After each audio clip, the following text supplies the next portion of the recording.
part 3. Just want to share a bit more because what might work for me might work for you. Because I've generally been in touch with my body, and let me explain. I never fell into the peer group pressure of going out at night and wearing a skimpy dress and high heel shoes and being uncomfortable. I thought, what would I do that for? I know, naughty and silly and weird. But I don't like making myself hurt to go out. Now, yes, I go out, I wear a nice dress, I wear some nice shoes, but I definitely want to be warm if it's winter, and I definitely don't want to feel like I need to throw my shoes out or have, you know, chiropractic or have bunions or have, you know, totally messed up feet for someone else or for something else. That doesn't feel good. So definitely I'm a bit of a weirdo, so that's my pre-frame, and everyone's on their own journey, and getting dressed up is great, but for some reason I'm just not into what some women can do, which is to put up with things that don't feel good. I just can't do it, really. Obviously I can do it for a good cause, you know, saving a child or raising money or something, or if it's required as a temporary one-off thing. But anyway, so the other thing I want to share is that when we talk about physical exercise, I've also never been into really going nuts and running and sweating, even though it would be really good for me. It's because I used to never sweat much and get all splotchy in my skin because my body would overheat and I would look like a beetroot. And then even though people would laugh at it nowadays, it doesn't bother me, but as a child it made me not enjoy sport at school and sort of try to get away from it. And in fact, teachers said to me, you better sit out, because I would go red and then feel really hot, and then once I cooled off, my face would get little white patches in between. I don't know if anyone else gets that, but that's a really special thing. And sometimes the teachers went, oh, you better relax, and I'll be like, yeah, okay. I'll just sit out. All right, anyway, so somehow no one ever made me wear the shoes I don't want or do something I don't want. And my mom was always pretty protective. Stay warm, make sure you have food and you feel okay and all this kind of thing. So, and my dad never said you need to look pretty or aren't you looking pretty in that dress. So there was no programming like that. So I have a lot of empathy for all those programs that are imbued into females around that they have to look a certain way and that it's our job to be something nice to look at, while the guys can just look daggy as anything, right? Mostly. So when it comes to yoga as well, I always listen to my body, and there are yoga classes out there where people really go crazy and exercise like crazy, and that's okay if you need that. Look, honestly, like I said, seriously, I'm just sharing and you do what you want to do. But for me, when I did yoga intensively and I had a personal yoga teacher that would teach me really strong postures that were intensive and you know, kind of suffering kind of feeling, they did tone me up and they were good, yes, but they didn't give me flexibility and joy and integration. So I used to have a private teacher. My husband and I, my ex-husband and I, not my husband now, he used to do the Tai Chi coaching, and he used to get personal coaching, and I used to get the yoga from the teachers in Thailand, especially when they would teach us specifically one-on-one. And some of that yoga was super intense, and you know, I tried it and I did it, and it was okay. But after that I started Kundalini yoga, listening to myself, by the way, not going and pushing it and being radical with it, because some people do teach it in a very radical, aggressive, push through it and ignore yourself kind of way, in my opinion. My yoga teacher came to Adelaide give me a private class and to see how I've been going. And I said, well, I'm sorry, I haven't actually been doing your yoga. With all due respect, I discovered Kundalini and I've been finding that I really, really enjoy it. My body's responding. And so she put me into the yoga postures that she had taught me, and she realized I made huge quantum leap differences. Great English, but forget it. I took quantum leaps. And I said, yeah, and I don't even feel like I suffered or like I was stressing. It feels like it's a union within myself, a meditation, a flow, because it includes the breath, the awareness at the brow point, the awareness of the chakras, the awareness of the spine, and the love of your body. that flowing at your own pace, where the breath creates the space, where the breath releases the blockages, and your awareness and your softness and your self-love. That's my interpretation and the way I teach. And I've never looked back. So when did I discover that? In 2010 or so? Yeah, roughly, maybe. And that has served me. That's it. So I do some of those exercises and it takes me into meditation. From that, I meet myself and I feel the goodness of life and the perfection of everything. Or I get answers to my problems, or I just feel a little bit more grounded because I'm in my body and I will move the breath and I'm less stagnant. And my body's flexibility is there still, and my strength is there without it being, I'm not into that muscly thing. So if you are, that's not me. I'm into that toning and flowing, and I could tone myself more, but I'm also into that flow and into that softness. And I don't mind as a woman to be feminine looking, have a little bit of a tummy, right?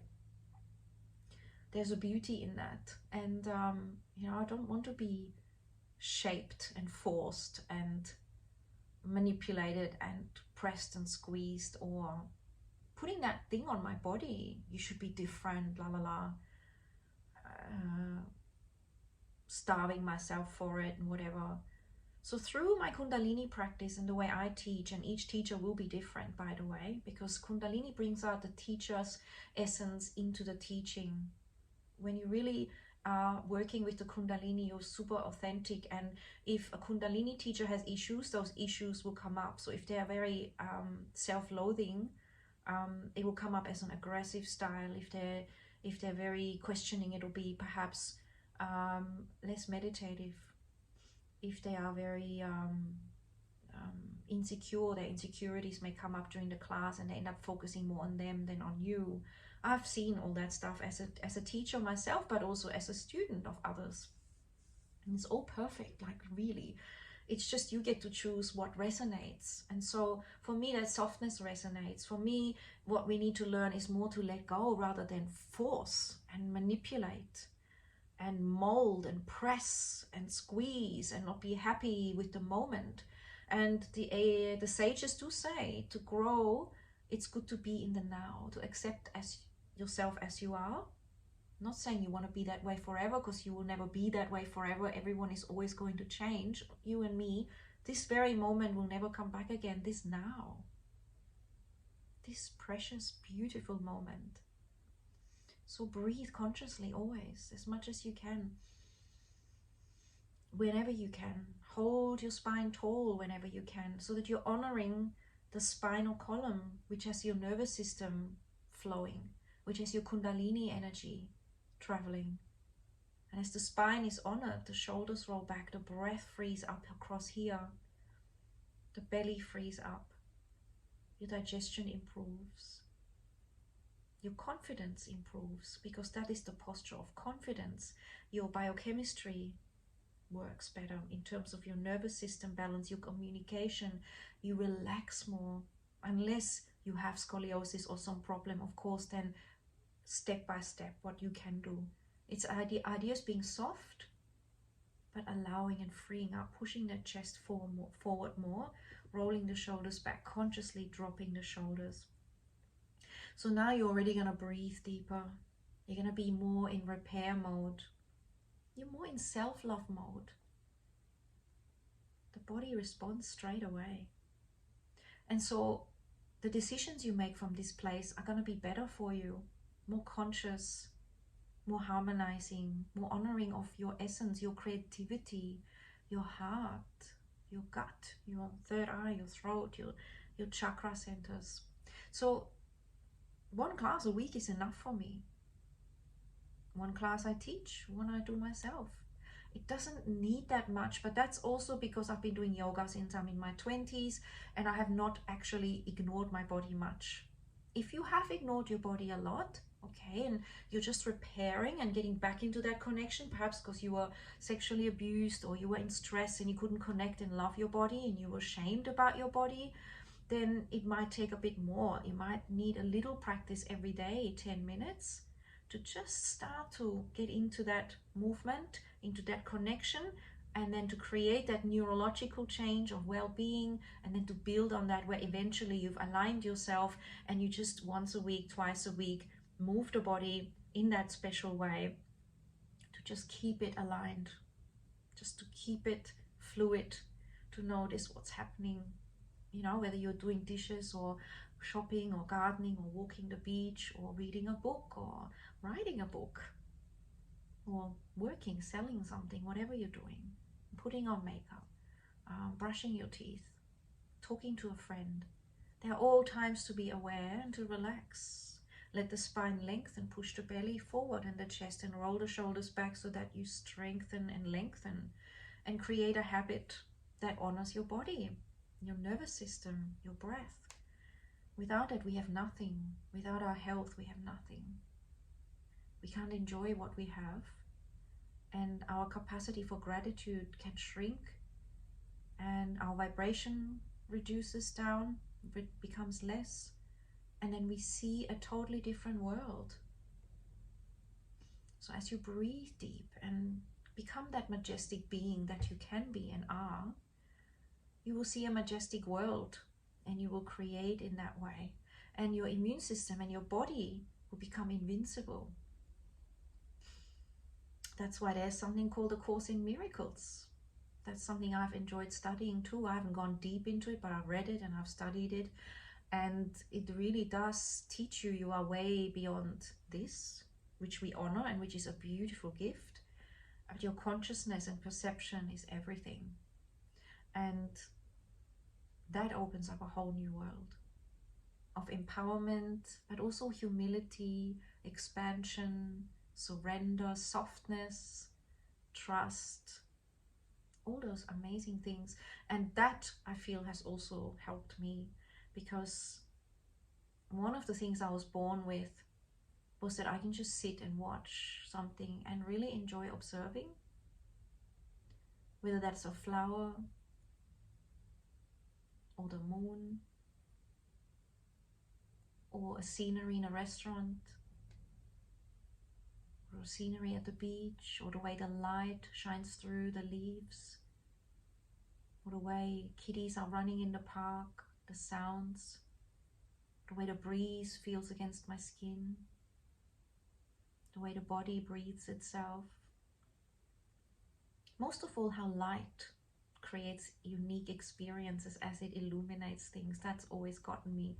I still have memories from when I was in my cot, watching the light shining through the window and creating patterns. And I know kids are naturally into that, but I remember that it caused me so much bliss. I could just watch that forever. And I remember my son saying something similar, saying when he loved water and how water flowed and glittered, and he said, I could just watch water forever. He was in a real trance. He had these dreamy big eyes. He doesn't remember that, and he doesn't do this right now, but I'm hoping that he will remember that in a deeper way and go back into that, because it's a beautiful state. Who knows what his journey is, but it was so dreamy and so relaxed and so melted. It's like nothing else. And later on, he used to ask the question, why do I get bored? What is boredom even? And I said, well, journal about it. He started to write, nothing much, because he got bored with that.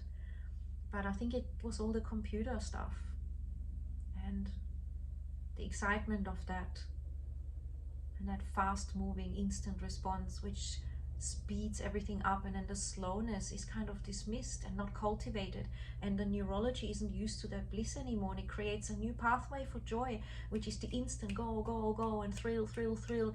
But amongst that, we lose ourselves, and for some reason I've never lost that, except when I did my degree. Yes, I did, but then I found it again. So I was out of it for a couple of years, and then I recovered it. So I hope this helps you. Journal, feel free, trust yourself, feel what uplifts you from this and run with that. Don't take things on that don't work for you. Trust yourself.